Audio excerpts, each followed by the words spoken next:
Hi friend, আজকে যে জিনিসটা নিয়ে আলোচনা করব সেটা হলো ত্রিকোণমিতি চ্যাপ্টারের কয়েকটা প্রথম থেকে যে সূত্রগুলো আছে সেই সূত্রগুলো। তোমরা এই চ্যাপ্টারটা খুব ভয় পাও, ঠিক আছে? আজকের কথা দিচ্ছি যে এই চ্যাপ্টারটা, এই ভিডিওটা দেখার পর, ঠিক আছে, আর তোমাদের ত্রিকোণমিতি নিয়ে কোনো সমস্যা থাকবে না। তবে লাস্ট পর্যন্ত ভিডিওটাকে দেখবে, ঠিক আছে?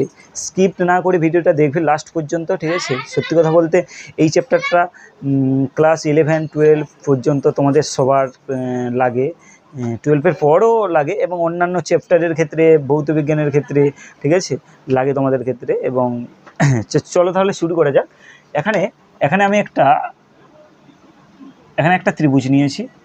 ত্রিভুজটা সমকোণী ত্রিভুজ, ঠিক আছে? এখানে একটা কী ত্রিভুজ নিয়েছি? সমকোণী ত্রিভুজ। তাহলে এই সমকোণী ত্রিভুজের ক্ষেত্রে এই বাহুটাকে অতিভুজ বলা হয়। এই বাহুটাকে বলা হয় কি? অতিভুজ।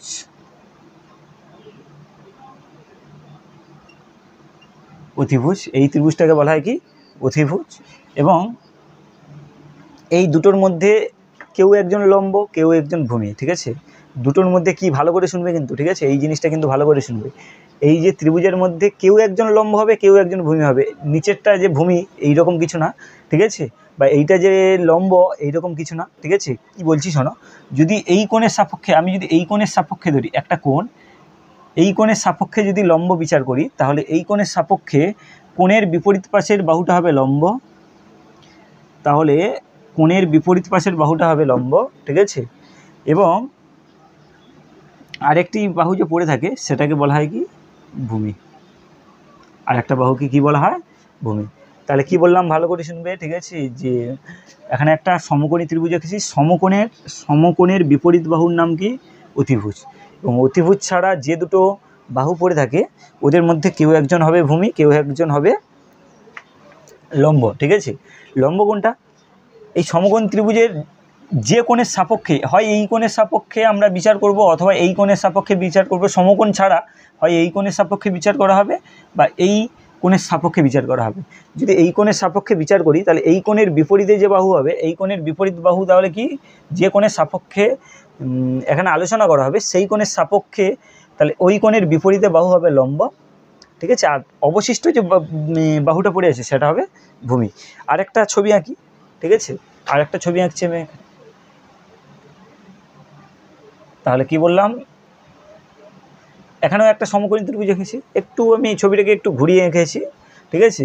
তাহলে এখানটায় 90 ডিগ্রি কোণ কোনটা? এইটা 90 ডিগ্রি কোণ যদি এটা হয়, তাহলে এটা কি হবে? এটা হবে অতিভুজ। অতিভুজ। তাহলে অতিভুজ আমি কি বলেছি?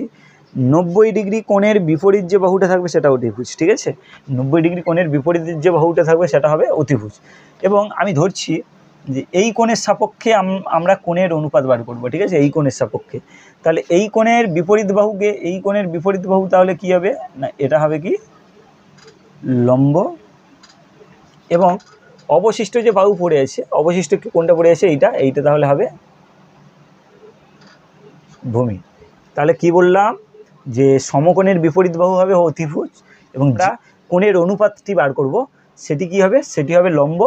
তার বিপরীতের বাহু হবে লম্ব, এবং অবশিষ্ট বাহুটা হবে ভূমি। চলো শুরু করা যাক। এবং এই চ্যাপ্টারের ক্ষেত্রে কয়েকটা কোণের অনুপাতের কয়েকটা পার্টিকুলার নাম থাকে, সেই নামগুলোর সম্বন্ধে জেনে নেওয়া যাক, ঠিক আছে?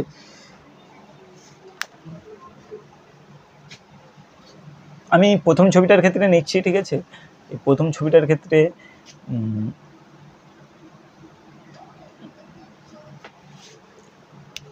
এই ত্রিভুজের ক্ষেত্রে এই কোণটাকে আমরা থিটা ধরছি, ঠিক আছে?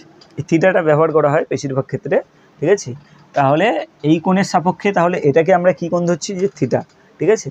তবে এই থিটা সবসময় সূক্ষ্মকোণ হতে হবে, ঠিক আছে? থিটা কী কোণ হতে হবে?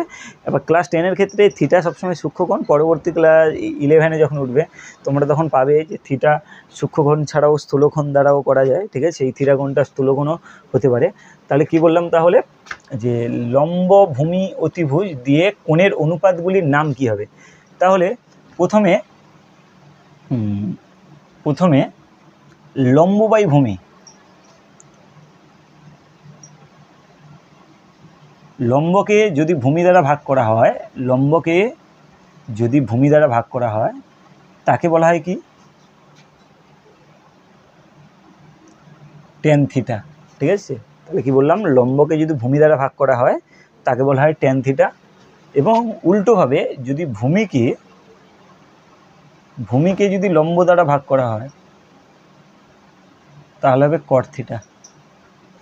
তাহলে কি বললাম যে লম্বকে ভূমি দ্বারা ভাগ করলে কোন কোণের সাপেক্ষে, না থিটা কোণের সাপেক্ষে, এই কোণের সাপেক্ষে কিন্তু, ঠিক আছে। তাহলে থিটা কোণের সাপেক্ষে যদি লম্বকে ভূমি দ্বারা ভাগ করা হয়, তখন লম্বকে ভূমি দ্বারা ভাগ করলে তাকে কি বলা হয়, লম্ব আর ভূমিকে ভাগ করলে বলা হয় ট্যান থিটা।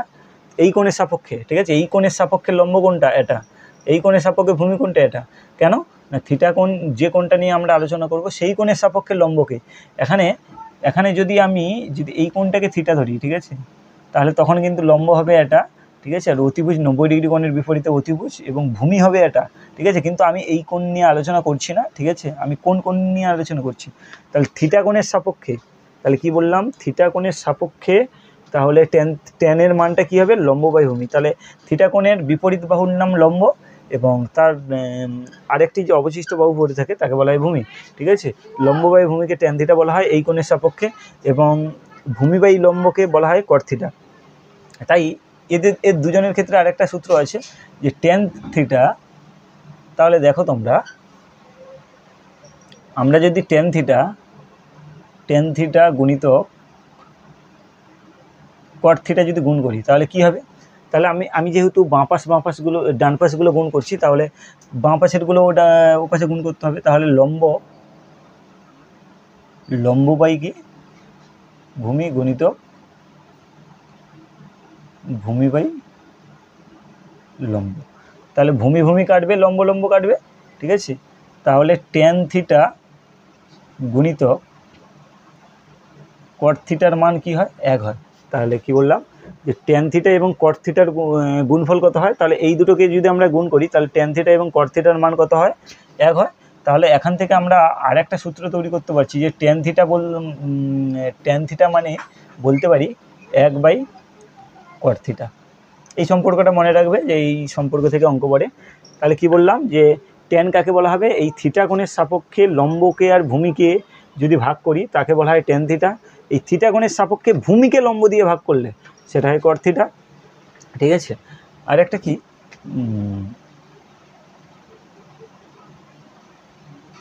লম্বকে অতিভুজ দ্বারা ভাগ করলে তাকে বলা হয় সাইন থিটা। কি বললাম, থিটা কোণের সাপেক্ষে লম্বকে অতিভুজ দ্বারা ভাগ করলে তাকে বলা হয় কি, সাইন থিটা। এবং উল্টোভাবে আমি যদি বলি যে অতিভুজকে আমরা যদি লম্ব দ্বারা ভাগ করি তাহলে কি হয়, কি থিটা হয়, কোসেক থিটা। তাহলে কিন্তু সবসময় এই কোণের সাপেক্ষে না, ঠিক আছে। এখানে এটিও সূক্ষ্মকোণ, এটিও সূক্ষ্মকোণ, এটা যদি নিতাম তখন এই কোণের সাপেক্ষে কি বলছিলাম যে কোণটা থিটা হবে সেই কোণের সাপেক্ষে যে বিপরীত যে বাহুটা থাকে সেটাই লম্ব হয়।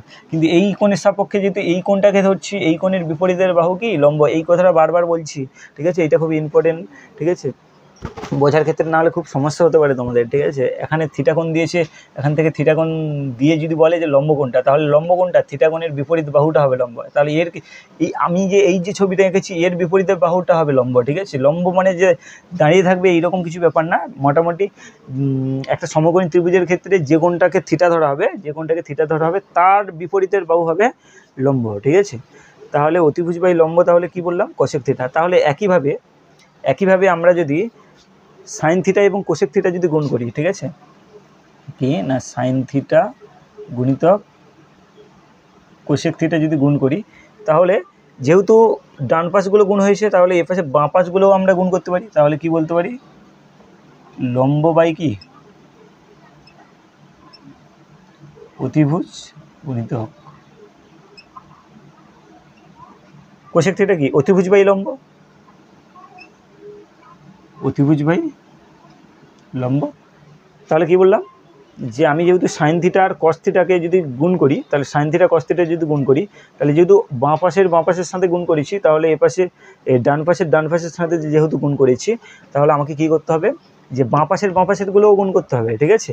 তাহলে এখানটা অতিভুজ আর অতিভুজ কাটবে, লম্ব আর লম্ব কাটবে, তাহলে কি হবে যে সাইন থিটা সমান এখানে তাহলে কিছু পড়ে নেই মানে 1 আছে, এবং এই কোসেক থিটা যেহেতু গুণ অবস্থায় আছে তাকে আমরা বলতে পারি কি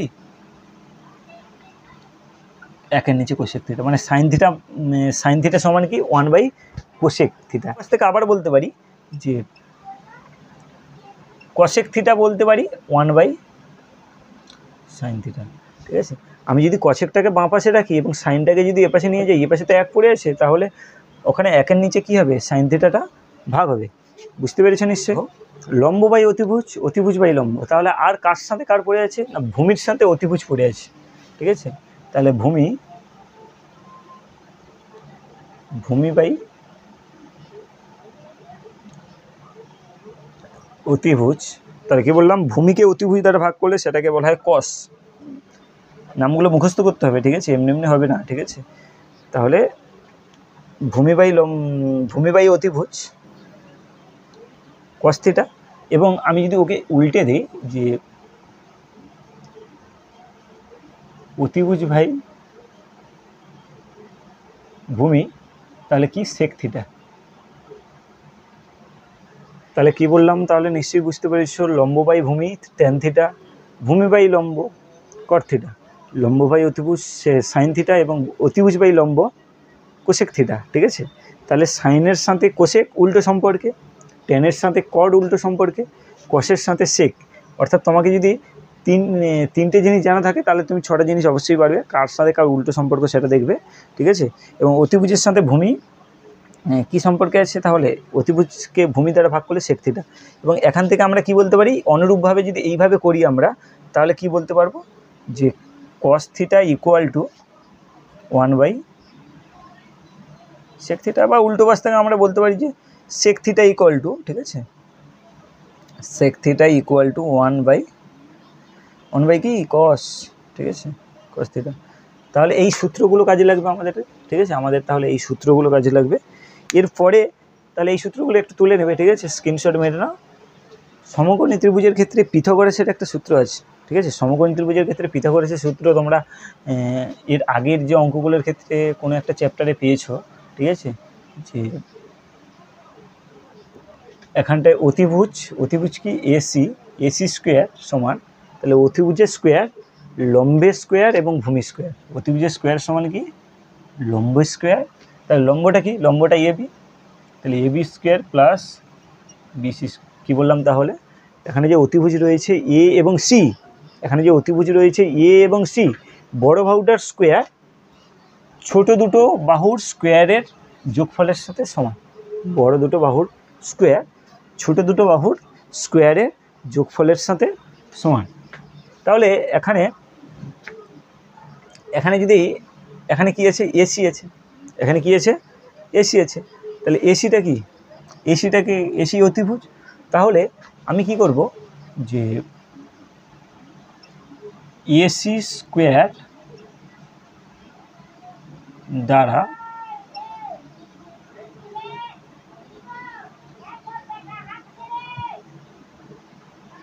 উভয় পক্ষকে ভাগ করে পাই। তাহলে কি বললাম, তাহলে এসি স্কোয়ার দ্বারা উভয় পক্ষকে ভাগ করে পাই। তাহলে আমি যদি এপাশে এ সি স্কোয়ার, তাহলে বাম পক্ষকে তাহলে এসি দ্বারা ভাগ করছি, এপাশে A B square B C square.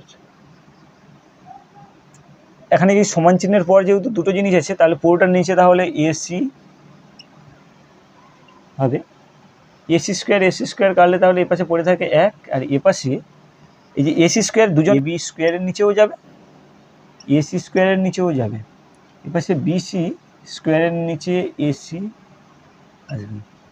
তাহলে একটু ভালো করে ভাবো যে এবি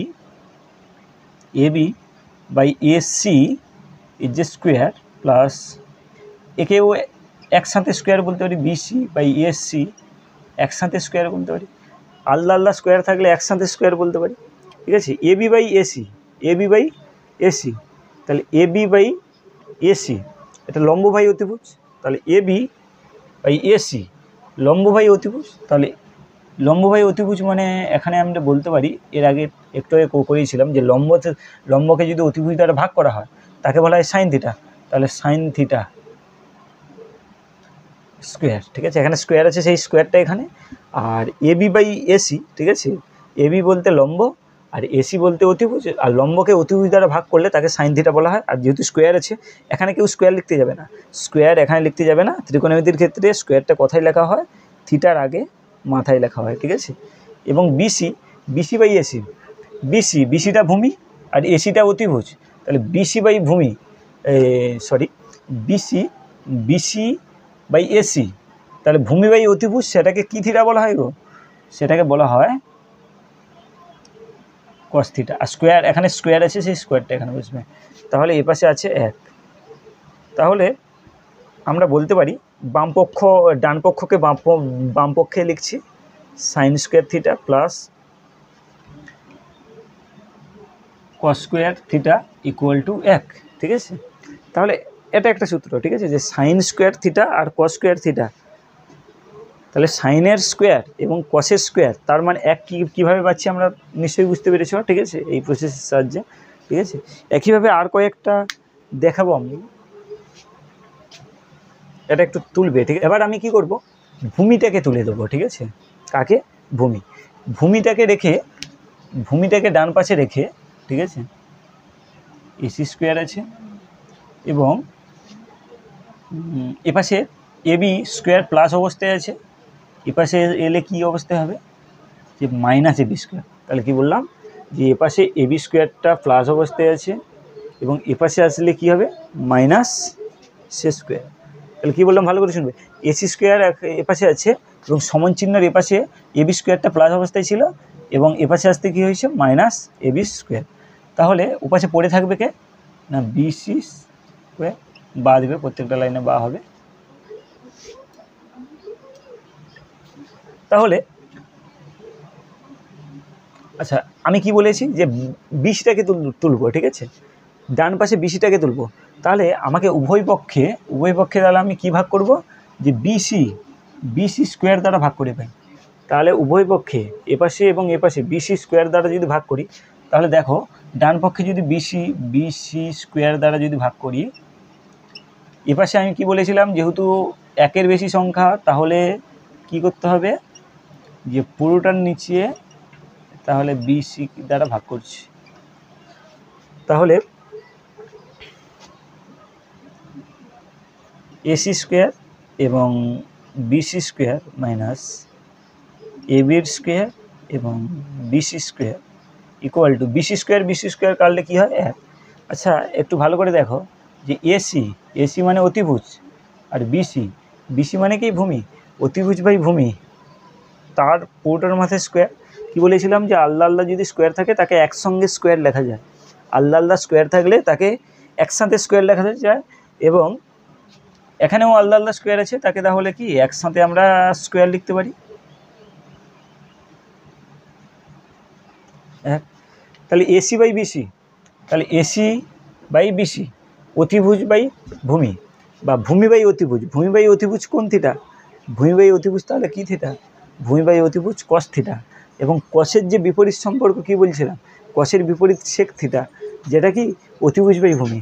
তাহলে এখানটায় আমরা বলতে পারি যে সেক থিটা বলবো না স্কোয়ার থিটা, তাহলে sec square theta minus AB by BC, ঠিক আছে, এবি বাই বিসি, লম্ব বাই ভূমি, এবি বাই বিসি, লম্ব বাই ভূমি কোন থিটা, টেন থিটা। তাহলে সেক স্কোয়ার থিটা এবং টেন থিটা ইকুয়াল টু 1।